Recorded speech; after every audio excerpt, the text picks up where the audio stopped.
아유, 아침에 네. 조금 이제 받고 중간에 빵 하나 먹었더니 네. 아직 네. 입에 있으신 거죠? 우리 이주호 기자님 부탁드립니다. 네. 자, 그러면은 오늘도 미국 증시 흐름과 함께 살펴보도록 하겠습니다. 박병창 이사님 모시겠습니다. 어서 오세요. 예. 네, 어서 안녕하십니까? 오십시오. 네, 안녕하세요. 아, 이제 운조 커피 하나 마셔줘야 되는데. 아직 안 들어왔어요? 네, 너무 목매신 것 같은데요. 자, 잘못하면 죽게 생겼습니다. 자, 박병창 기자님과 함께 오늘 시장 이야기 먼저 미국 시장부터 살펴볼까요? 예, 미국이 지난주에 4일 연속 하락 후에 월요일 날 휴장이었고요. 그리고 어제 강한 상승을 했습니다. 다우는 1.78, 나스닥이 2.47, S&P 500이 2% 상승을 했습니다. 뭐 상승의 가장 큰 이유는 지난주 금요일에 있었던 트럼프 대통령의 대EU 관세 50% 권고, 이게 7월 9일로 연기됐다는 게 반영되지 못했죠. 전 세계 글로벌 시장, 주요 시장들이 이걸 반영을 했는데 미국이 반영하지 못했어요. 근데 그것을 생각해 본다 하더라도 폭이 크죠. 나스닥 2.47% 올랐습니다. 어느 정도로 올랐냐면은 어제는 뭐 전체적으로 다 올랐다고 보면 됩니다. 러셀 2000 지수가 2.47% 올랐고요.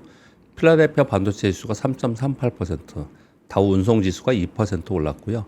S&P 500이 500이라는 건 500개 종목이라는 거잖아요. 뒤에 500이 붙은 거는요. 그 중에서 34개를 제외하고 다 상승했습니다.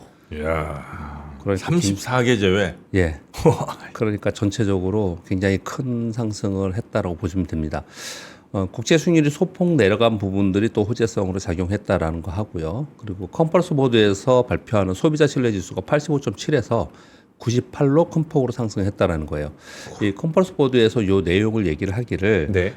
관세 유예가 소비자 신뢰 지수에 영향을 줬다, 이렇게 얘기 좀 하고 있는 상황입니다. 그런데 보시면 이렇게 큰 폭으로 상승하고 뭐 전체적으로 다 올라가고 할 만한 아주 강력한 모멘텀이냐 뭐 이런 부분 좀 아니잖아요. 그래서 제가 이렇게 썼는데요. 매크로 시황에서 어제 그 강한 상승하던 또 종목들 보면, 어제 이렇게 종목들 보면 테슬라 6.9% 올랐고, 애플 2.5% 올랐고, 엔비디아도 3% 올르고, 뭐 전반적으로 3%에서 뭐 4%, 5%다 올랐어요. 네. 근데 이 종목들 뭐 대표적으로 애플하고 테슬라만 보면은 어제 뉴스들은 악재 뉴스였습니다. 그러니까 예를 들어서 테슬라는 유럽에 판매 대수 줄었고, 또 뭐 애플도 악재성 재료들이 계속 나오고 있고 그렇거든요. 그럼에도 불구하고 강한 상승을 했다라는 거예요.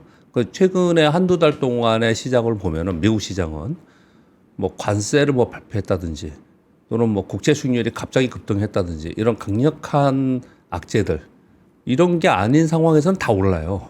근데 그러고 있는 겁니다. 네. 그래서 여전히 풍부한 유동성이 시장을 떠나지 않았음을 지금 확인되고 있다, 이렇게 좀 보여지죠. 그러니까 우리 맨날 걱정을 하잖아요. 미국의 경기 둔화되고 네. 스태그플레이션 얘기하고 연준에서는 그러다가 경기 침체가는 거 아니냐, 경기 침체에서 더 확대되면 소위 금융 위기가 발생되는 뭐 이런 위기 상황이 되지 않냐라는 것들을 전제적으로 깔면서 많이 가고 있고요. 그리고 트럼프 정책이 실패하면 어떡하냐라는 걱정을 하고 있고, 그 사이에서 국제 수익률 꽤 올라왔고요. 뭐 이런 부분들이 분명히 존재하고 있음에도 불구하고 시장이 역사적 신고 지수 근처에 있고, 좀만 뭐 악재가 없으면 오르는 거잖아요. 호재가 있어 오르는 게 아니고, 악재가 있는 날은 빠지고 악재가 없으면 오르고, 이랬다는 얘기는 시장의 미국 시장을 그동안에 08년 이후에, 그러니까 몇 년입니까? 거의 17년 동안 올렸던 그 유동성이 시장에 계속해서 존재해 있다는 것을 확인하는 그런 또 하루였지 않나, 이렇게 생각을 좀 합니다. 뭐 결론적으로 굉장히 좋았고 거의 대부분 다 올랐다라고 보시면 될 것 같습니다. 그 중에서 이제 반도체 기술주 위주로 좀 많이 올랐고요. 그리고 우주항공주들 좀 오르는 그런 특징을 보였습니다. 어제 우리 시장은 코스피는 0.27% 하락을 했고, 코스닥은 0.25% 올랐는데요. 코스피는 그 전날 2% 올랐어요. 뭐 그랬다고 해서 뭐 곧바로 또 내리는 그런 모습을 나타냈는데, 수급적 영향입니다. 최근 들어서 우리나라의 수급을 좀 가만히 보면은 외국인들은 5월 들어서는 매도보다는 매수 우위입니다. 네. 그러면 외국인들의 매수 우위인 상태에서 기관들이 들어와 주면 그날은 오르고, 기관들이 그날 팔면 좀 내리고, 이런 특징을 좀 보여요. 그래서 외국인 기관이 동시에 사는, 즉 기관들이 매수하는 과정이 좀 생기면 시장이 좀 힘을 얻는 그런 모습을 나타낼 수 있을 것 같다, 이렇게 생각을 좀 해봅니다. 왜냐하면 외국인들은 지금은 매도 기조에서는 벗어나 있는 그런 상황이거든요. 그런 흐름을 좀 말씀을 드리겠고요. 그동안의 강세였던 방산, 조선, 원자력의 차별화 강세가 계속 지속되고 있습니다. 어제 삼성중공업이 8% 올랐고 현대건설 6.5%, 하나에어로가 6.4% 올랐습니다. 그리고 코스닥은 상대적으로 플러스가 된 것은 바이오가 강세였습니다. ABL 바이오가 오랜만에 22% 오르면서 급등을 했고요. 이 바이오는 여러분 다 아시다시피 오르면 20%고요. 빠져도 그렇고 변동성이 굉장히 큰 겁니다. 네. 티움 바이오, 올릭스 이런 건 10%씩 올랐습니다. 아이고야. 그리고 또 하나의 특징은요. 지주사들 있잖아요. 네. 지주사들이 굉장히 강세를 보이고 있습니다. 어제 하나가 16%, 콜마홀딩스 8.5%, 두산이 5.5%, CJ 4.3% 올랐는데 그 뒤에 그 회사 이름 붙고 뒤에 홀딩스 붙은 것들 네. 또는 지금 현재 업황이 좋은 지주사들 이런 애들은 굉장히 강세를 많이 보이고 있습니다. 뭐 두산 같은 경우도 계속 많이 올랐고요. 하나도 올랐고 그래서 지주사들이 오르는 부분들은 향후에 있을 코리아 디스카운트 해소 요 부분과 연계되어 있는 부분은 상당히 있다. 그렇게 해석을 하시면 될 것 같습니다. 2637포인트인데 2650포인트가 올해의 고점 라인입니다. 그래서 그것을 돌파하면 위쪽으로 방향을 잡을 수 있고 그리고 그 전에 조정을 볼 때 말씀드린 부분은 2650포인트에서 멀리 아래로 많이 떨어지지 않고 이 근처에 만약에 머물러 있으면 그것을 돌파하고 가려는 시장의 심리가 작용되고 있다. 그걸 좀 생각을 하시면서 이걸 봐야겠다. 이렇게 좀 말씀을 좀 드릴 수 있겠습니다. 그러니까 어제 조정 이런 부분도 아주 큰 부분은 아니에요. 그런데 시장에 직접 참여하시는 분들은 좀 답답하거나 좀 짜증스러운 부분도 좀 있습니다. 왜냐하면 지수는 그래도 2637까지 좀 올라와 있고 이런 부분인데 올라가는 종목은 올라요. 차별화가 굉장히 극심하게 나타나고 있습니다. 뭐 좋지 않았다라고 얘기하는 뭐 2차 전지 뭐 계속 좋지 않고요. 뭐 거기에 더불어서 우리 시장에서 가장 시총이 높은 반도체와 네. 그리고 자동차 이런 쪽은 전반적으로 그냥 지지부진한 그런 모습을 나타내고 있어서 보통은 일단 좀 거액 투자가분들은 개별 종목보다는 그런 쪽에 좀 담고 개별 종목을 많이 하거든요. 근데 그런 종목들이 워낙에 지금 좋지 않아서 체감으로는 그렇게 좋지 않은 그런 상황이 좀 이어지고 있습니다. 이 부분은 오늘 마지막 부분에 보고서 하나가 있었는데 그 네. 부분에서 추가적으로 설명을 드리도록 하겠습니다. 미국의 상황은 지금 설명을 드렸고요. 오늘 엔비디아 실적 발표합니다. 내일 아침에는 이제 엔비디아 우리 얘기를 좀 하게 해야겠죠. 근데 엔비디아는 어제도 말씀을 드렸지만 중요하죠. 엔비디아는 이번에는 미국의 수출 규제한 부분이 어느 정도 영향을 미쳤냐. 그리고 그 부분을 극복할 수 있는 대안이 어떤 것들을 컨퍼런스에서 나타내느냐, 보여주느냐 이런 부분들 지금 이제 중요하게 생각을 하고 있고요. FOMC 회의록 발표합니다. 근데 FOMC 회의록은 그다지 시장의 호재성일 것 같지는 않아요. 계속해서 경기 둔화 얘기를 하고 있고 그리고 금리 인하를 늦추는 방향으로 계속 얘기하고 있기 때문에 이 두 가지가 오늘 좀 나온다라고 보시면 될 것 같고 엔비디아 실적 발표가 가장 큰 영향을 주지 않을까 생각합니다. 자, 우리나라 시황은 제가 그냥 골드만삭스의 보고서 하나를 그대로 타이틀만 가져왔습니다. 골드만삭스에서 우리는 한국 증시에 대해서 지금이 상승세의 시간이다라는 보고서 제목의 보고서를 냈습니다. 대통령 선거를 기점으로 정치적 불확실성 해소 및 저평가 해소, 대선 후보들의 증시 부양 정책 기대, 한국 증시의 외국인 비중이 작고 가치 투자 기준으로 볼 때 매력적인 수준까지 하락해 있다. 낮은 외국인 지분율로 추가 하락 위험이 작고 원화 강세 가능성도 호재로 작용할 수 있다. 이렇게 골드만삭스에서 내놨어요.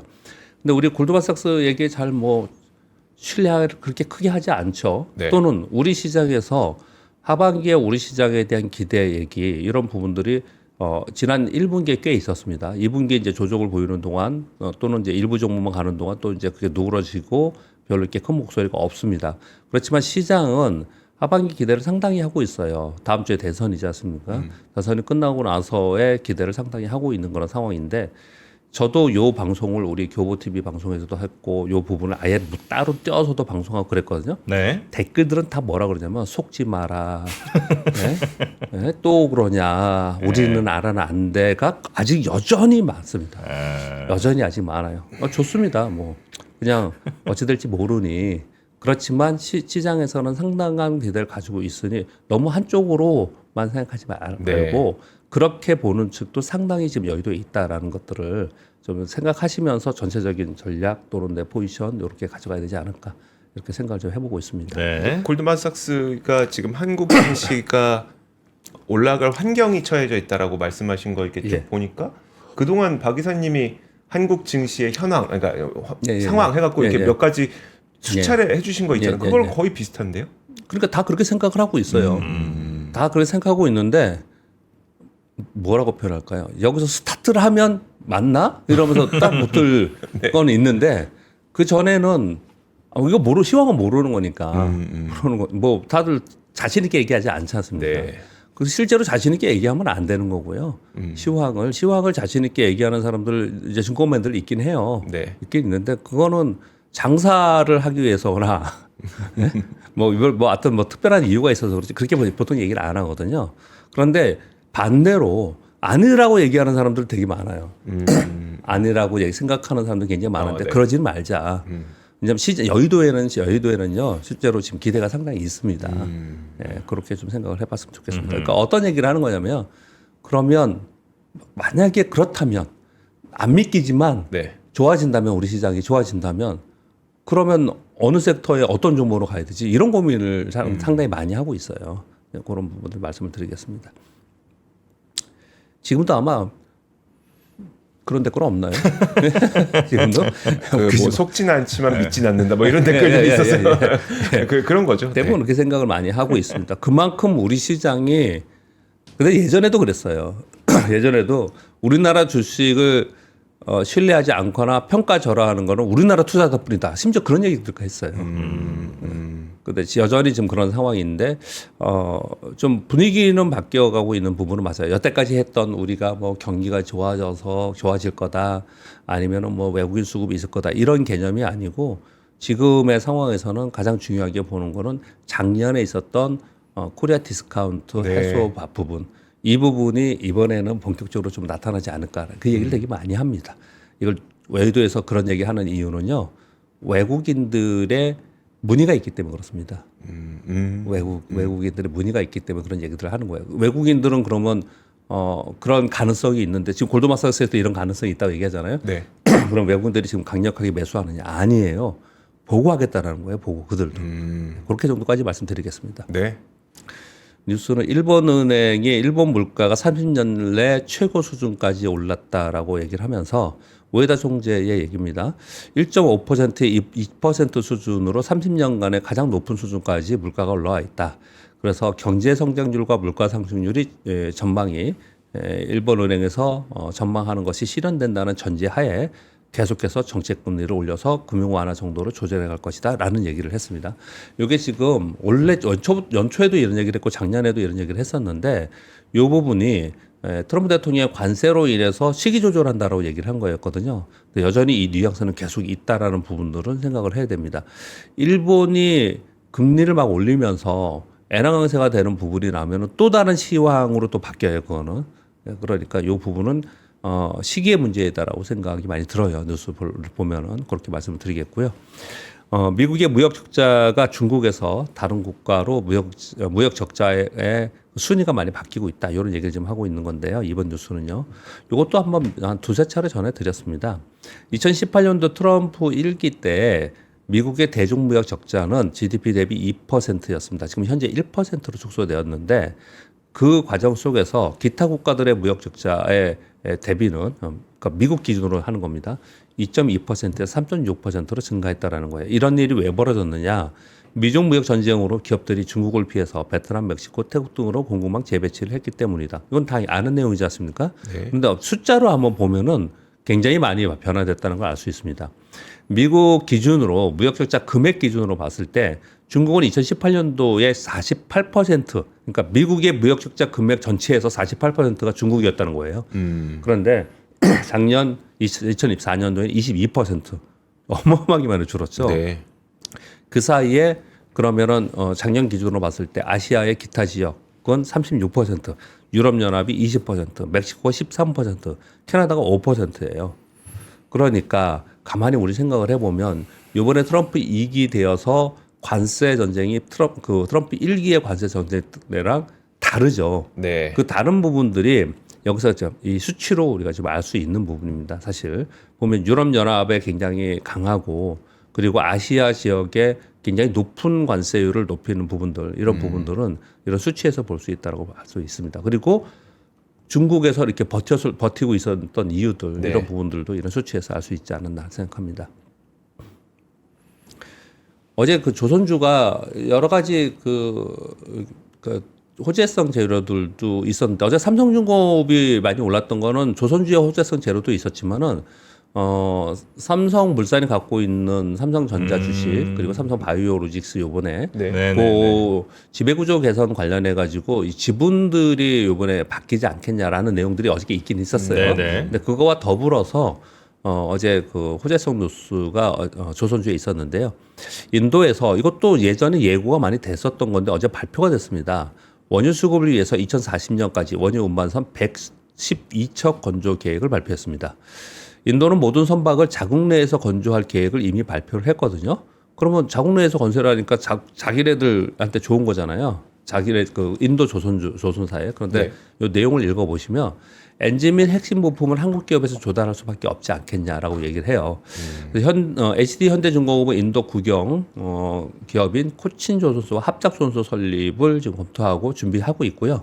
삼성중공업이나 하나오션도 인도 조선업 대표단과 협력 중이다. 이런 내용들이 이제 이 기사에 같이 딸려 나오면서 인도는 지금 다시 자기네들이 스스로 자국 내에서 건조한다고 하지만 그 핵심의 엔진이나 부품은 지금 현재 없기 때문에 네. 할 수 있는 상황이 아니기 때문에 한국 기업과 연합해서 할 가능성이 상당히 높다. 이렇게 얘기를 지금 하고 있는 상황입니다. 이게 어제 호재성 재료가 됐습니다. 네 번째 뉴스는 지금 당장의 뉴스는 아닌데 그냥 바램으로 하나 뉴스를 가져왔습니다. 일본 아사히 카세이라는 데서 반도체 소재 기업인데요. 반도체 핵심 소재 PSPI 공급을 축소한다라는 뉴스들이 이게 5월 중순에 나오기 시작을 해서 어제도 다시 여기 뉴스가 나왔습니다. 감강성 폴리미드라는 PSPI는 어떤 거냐? 그냥 지금 제가 가져왔는데요. 반도체 패키징 공정에 사용되는 소재인데 AI 칩하고 특히 HBM 패키징 공정에서 절연층 형성에 필수적인 소재라는 거예요. 요걸 축소한다고 하니까 당장 이게 지금 이 소재가 들어오지 않으면은 네. 그러면은 빨리 많이 만들어서 지금 내보내야 되는데 거기에 좀 난관이 생길 수 있다. 이 기사는 그런 기사거든요. 근데 제가 이 기사를 가져온 이유는 어떤 거냐면 이런 소재를 우리나라 기업들이 지금 개발하고 있거나 이미 개발에 꽤 많이 와 있는 기업들이 꽤 많아요. 네. 특히 중국은 엄청나게 이쪽에 연구 개발 많이 하고 있습니다. 근데 잊을만 하면 틈틈이 미국의 어떤 기술 또는 일본의 어떤 소재들을 우리가 공급받지 못해서 우리가 뭐 못한다 이런 얘기 많이 하지 않습니까? 네. 그러니까 이걸 해줘야 된다는 얘기를 하고 싶어서 이 뉴스를 갖고 왔어요. 이걸 우리나라의 소부장 기업들의 그 기술력 있는 기업들이 있는데 네. 그 기술력 있는 기업들 우리나라 삼성전자 액체 하이레스는 부품이나 소재의 핵심들은 일본이나 뭐 다른 나라 걸 많이 쓰거든요. 네. 그러니까 우리나라 되게 한정되어 있는 게 굉장히 많은데 지금 트럼프 대통령 하는 것을 보면은 또 중국도 그렇고 유럽도 지금 유럽의 그 방산 있지 않습니까? 오늘 네. 아침 그런 뉴스들 나오는데 가능한 자신 안에서 연합 안에서 조달하고 기술 개발하고 이런 얘기들을 하고 있거든요. 네. 그러니까 굉장히 국수적으로 가는 거죠. 전 세계가. 근데 그런 가운데 있는데 우리나라에 이미 기존에 굉장히 기술력이 있는 기업들이 있는데 그런 기술력이 있는 기업들이 빚을 발하지 못하는 경우가 너무 많다라는 네. 거예요.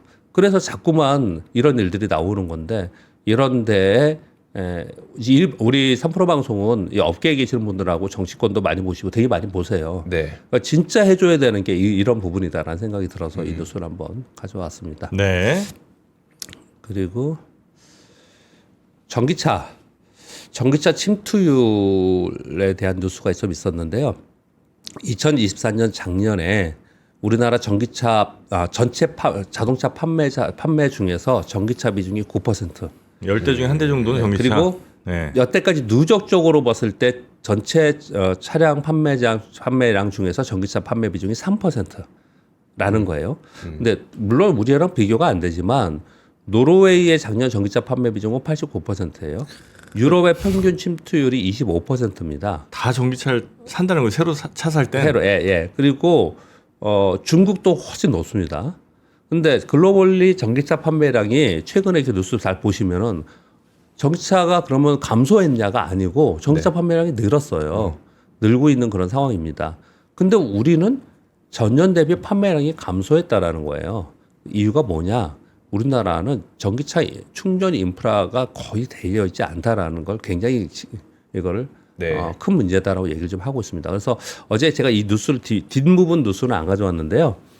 전기차 업계에서 정치권에 요청사항이라고 해서 쭉 뭐 4대 요청사항 그리고 세부사항 11개 요청사항 이런 것들을 제시를 했어요. 이대로 우리 안 된다 이런 얘기를 좀 했는데 그중에 이제 몇 가지만 좀 말씀을 드리면 전기차 구매 보조금 상향, 전기차의 버스 전용차로의 한시적 허용 이런 것들은 좀 전기차 아닌 사람은 화가 나겠지만 도심 주차비 면제, 재생에너지 직구매, 충전시설 탄소 도급제 도입 등을 우리 해줘야 된다. 이거 안 그러면 우리 지금 우리 그 전기차 그리고 배터리 업계들 진짜 굉장히 힘들다 네. 이런 얘기를 지금 하고 있는 상황이거든요. 근데 이 얘기 자체가 이들의 입장이 이해상충이 있으니까 이들의 입장을 제가 대변을 하려고 하는 건 아니고요.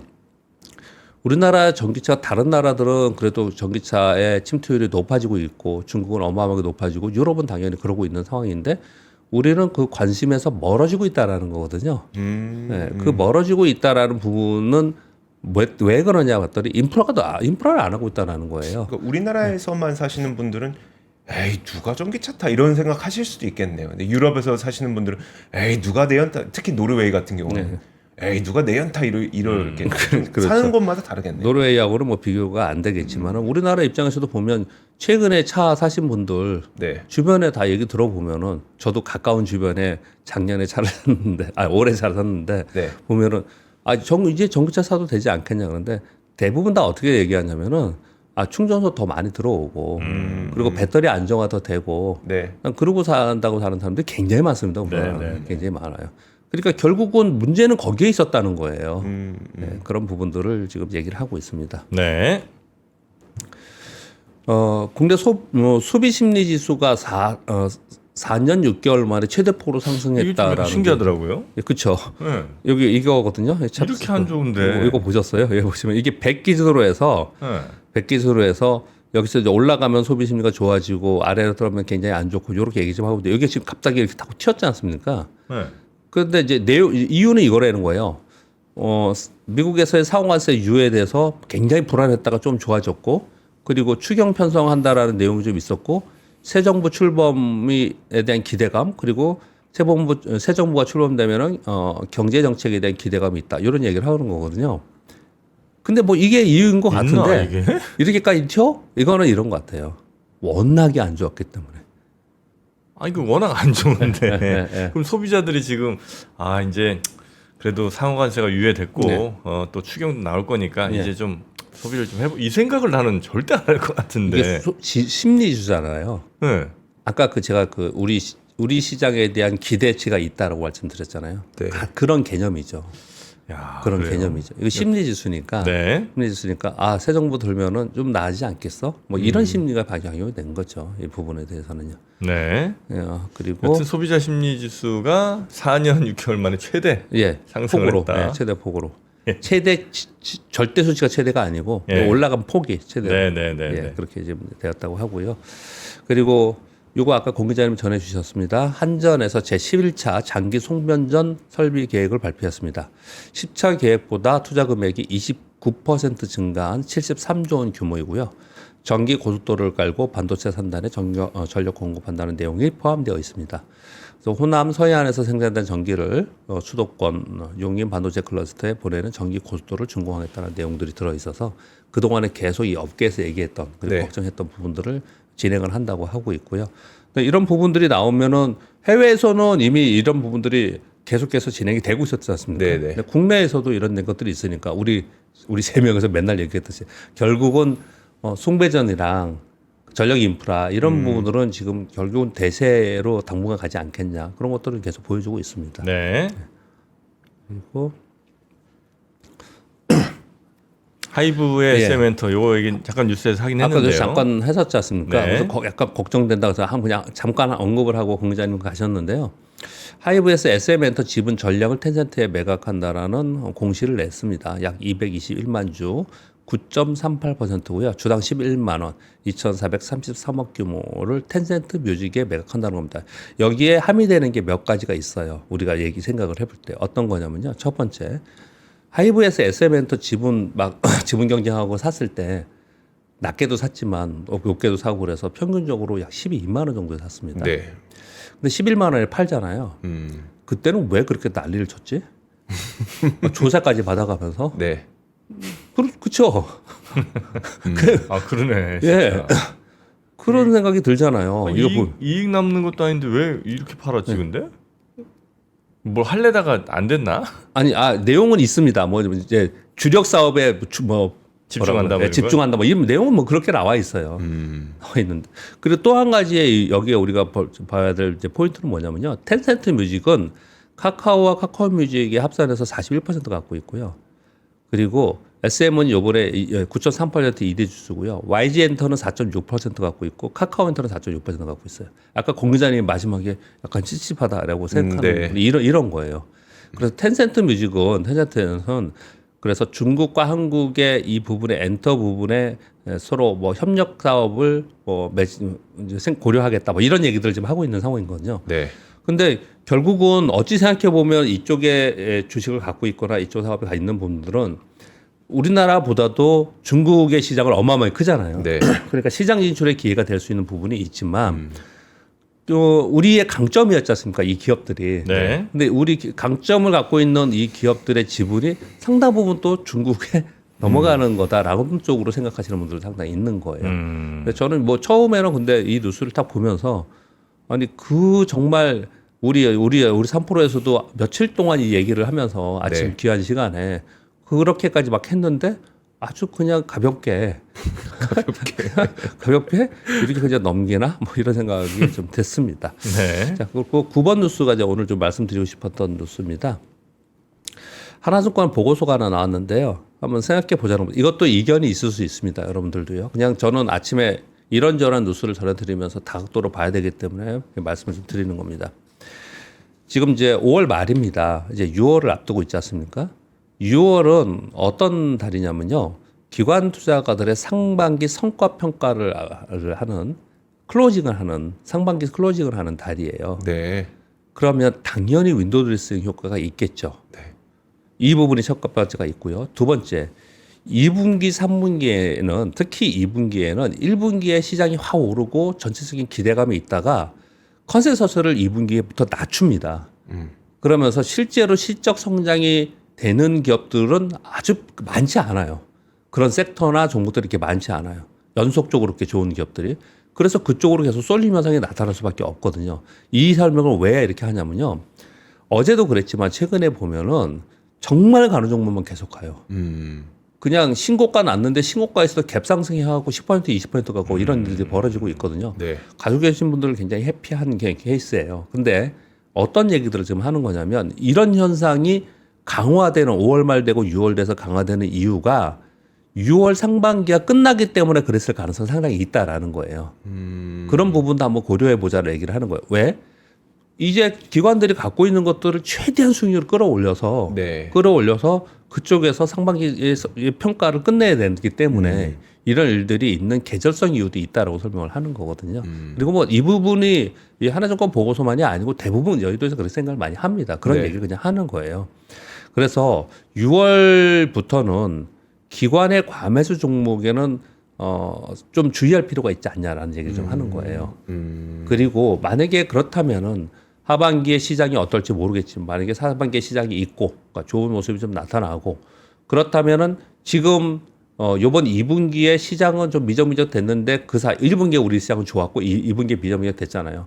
그런데 2분기에 신고가 나면서 막 올라가는 종목이 엄청 많았거든요. 네. 그런 종목들이 하반기 계속 끌고 갈 것인가? 기관들이 계속 샀던 그 종목들을 하반기에도 계속 7월에도 계속 살 것인가? 요걸 고민을 좀 해볼 필요가 있다. 이 시기에는. 네. 그런 생각을 좀 하면서 팁을 드리는 거는 기관들이 만일 이쪽에서 수익을 많이 냈어요. 네. 또는 하반기 시장이 정말 좀 강한 시장이 나타나. 그러면 어디에 들어갈까라고 생각해 보면은 원래 기관들이 선호하는 업종이나 종목 중에서 빈집들이 있습니다. 이제 털어서 별로 자기들이 안 갖고 있는 애들. 이런 쪽에도 종목들을 좀 살펴볼 필요가 있지 않나. 이런 얘기를 좀 하는 거거든요. 이거는요. 이 하나증권 보고서의 문제가 아니고 그리고 기관 투자가의 문제가 아니고요. 우리 시장에 보면은 전업 투자자이면서 막 몇십억씩 몇백억씩 하시는 투자분들이 있어요. 네. 그런 분들이 아주 대표적으로 이렇게 거래를 해요. 대표적으로 굉장히 센 종목을 막 하다가 거기서 막 너무너무 좋아서 모두 다 좋다고 얘기를 하잖아요. 네. 그러면 빈집 찾아요. 빈집을 계속 빈집을 찾아요. 그렇게 거래를 많이 하거든요. 근데 그게 지금은 시기가 6월이기 때문에 네. 지금은 그런 부분도 좀 고려하면서 시장을 보자. 그렇게 액션을 취하지 않는다 하더라도 고려하면서 시장을 보자. 이런 내용들이에요. 네, 그렇게 말씀드리겠습니다. 이건 우리나라만의 특징이에요. 다른 국가들도 이제 다 그래요, 다. 다 그래요. 네, 다 그렇습니다. 자, 이렇게 투자를 하는 데 있어서 뭐 여러 요소들, 뭐 여러 평가들을 통해서 이제 각자 판단하시겠습니다만 네. 이런 평가나 이런 이제 전략으로 들어갈 수 있는 방법도 있는 거니까 이것도 한번 참고를 해보셔도 좋을 것 같습니다. 자, 이렇게 뭐 주식이라든지 채권 어떻게 투자하는 게 좋을지 네. 투자 전략에 대해서 많이들 고민을 좀 하실 텐데 마침 또 평촌에서 어제도 네. 좀 잠깐 설명드렸습니다만 평촌에서 NH투자증권의 이혁진 차장, 구혜영 차장이 저성장 저금리 시대 채권 투자 전략, 주식 투자 전략에 대한 세미나를 오프라인으로 하죠. 네. 네, 평촌 근처에 계신 분들 한번 참석을 해보시면 좋을 것 같다 생각이 들고요. 6월 11일 다다음 주 수요일쯤 되는 것 같네요. 네, 다다음 주 수요일 될 다다음 것. 주 수요일. 그렇죠. 네. 2주 후니까 네, 그때 시간 되시는 분들은 NH투자증권 평촌금융센터에서 열리는 이 네. 오프라인 세미나 요 링크 따라서 한번 신청해 보시기 바라겠습니다. 자, 박병창 이사님 오늘도 고생 많으셨고요. 내일 아침에도 잘 부탁드리겠습니다. 고맙습니다. 감사합니다. 안녕하세요. 김프로입니다. 작년부터 국내 투자자들의 미국 주식 보유액이 사상 최대치를 기록하고 있다는 소식 여러분 들으셨죠? 저도 3프로 방송을 통해 글로벌 투자에 대한 관심과 열기가 정말 뜨겁다는 걸 매일 느끼고 있습니다. 하지만 지금 제가 서 있는 이곳 월스트리트와 개인 투자자 사이에는 여전히 쉽게 메워지지 않는 간극이 존재합니다. 14시간이라는 시차, 물리적인 거리, 그리고 뉴스나 해설을 기다려야만 하는 현실. 저희는 잘 알고 있습니다. 그 간극이 여러분들의 투자 결정에 얼마나 큰 영향을 미치는지. 그래서 3프로는 서울 여의도와 뉴욕 월스트리트를 오가며 이 간극을 직접 잇는 새로운 길을 만들었습니다. 바로 GIN, 글로벌 인베스터스 네트워크입니다. 이제는 뉴스나 해설을 기다리지 않으셔도 됩니다. 월가의 목소리를 지연 없이 원본 그대로 고품질 한국어 더빙으로 눈으로 보기 어려운 순간엔 귀로 시간이 없다면 5분 요약 텍스트로 GIN은 월가의 현직 리서치들과 직접 협력합니다. JP 모간 수석 전략가 출신 톰 리, 모간 스탠리 기술 전략가 출신 마크 뉴턴 등 월가 최고의 투자 전문가들이 매일매일 리얼타임으로 핵심 인사이트를 전달합니다. 또한 월간으로는 월 2회 인터뷰 시리즈와 스페셜 대담 컨텐츠를 통해 글로벌 투자 리더들의 투자 전략을 독점 제공합니다. 남들이 뉴스를 기다릴 때 당신은 이미 움직이고 있을 겁니다. GIN, 월가와 당신 사이 오직 이것 하나면 충분합니다. 자세한 내용은 영상 아래 링크 또는 3프로 앱에서 확인해 보세요.